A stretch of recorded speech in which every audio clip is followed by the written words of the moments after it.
Eh bien, on va retrouver Laura Calmus à Londres. On va parler de la crise politique au Royaume-Uni. Trouver un moyen de mettre tout le monde d'accord sur le Brexit, c'est pas une mince affaire. Et Theresa May ne sait plus, vraiment ne sait plus comment s'en sortir pour avancer dans les négociations, n'est-ce pas, Laura ? Absolument, Thierry. Ces dernières semaines ont été compliquées pour la Première ministre et on peut même dire qu'elle a hâte d'être en vacances. Mercredi au Parlement, Theresa May a même émis l'hypothèse d'avancer la trêve parlementaire de quelques jours, prétextant qu'il n'y avait plus rien à débattre avant la rentrée. Et je peux vous dire que cette suggestion a provoqué un véritable tollé. Les députés l'ont même accusée de vouloir éviter d'autres confrontations avec ses ministres. Elle fait finalement machine arrière. Les vacances parlementaires seront donc mardi, mais la crise politique continue. C'est ce qu'on vous explique dans ce reportage réalisé avec Clara Freeman et Maxence Peignet.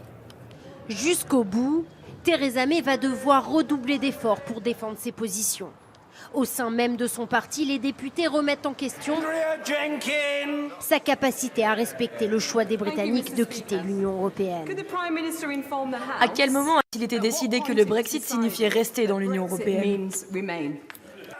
Alors la Première ministre se veut rassurante. Elle brandit son livre blanc, son plan d'action, comme si elle avait mis tout le monde d'accord et que le dossier avançait.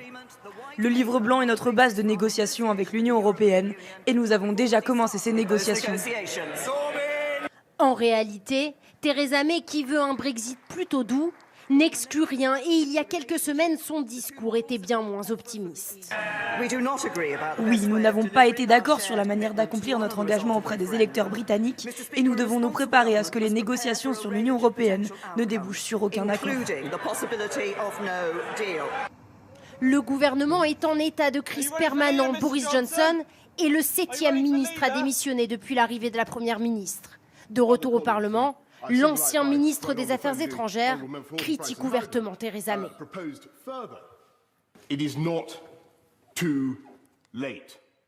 Il n'est pas trop tard pour sauver le Brexit. Il nous reste du temps dans ces négociations. Nous avons déjà changé de stratégie une fois, mais le gouvernement doit changer de stratégie une nouvelle fois. Et c'est à Bruxelles hier que Theresa May voit ses stratégies remises en question une nouvelle fois. La Commission européenne parle désormais ouvertement de la possibilité de ne pas trouver d'accord avec le Royaume-Uni. Alors Laura, si l'Europe et la Grande-Bretagne ne s'entendent pas, quelles seront ou quelles seraient les répercussions ? Eh bien Thierry, s'il n'y a pas d'accord, il y aura très certainement une répercussion directe sur les citoyens européens qui vivent au Royaume-Uni. On ne sait même pas s'il leur faudra un visa et s'ils pourront rester ici pour vivre et travailler. Il y aura aussi très certainement des répercussions sur le commerce avec des tarifs douaniers très élevés. Vous l'avez compris, le Royaume-Uni et l'Union européenne ont tout intérêt à trouver un accord avant le 29 mars 2019. Voilà, c'était Laura Calmus à Londres pour Télématin.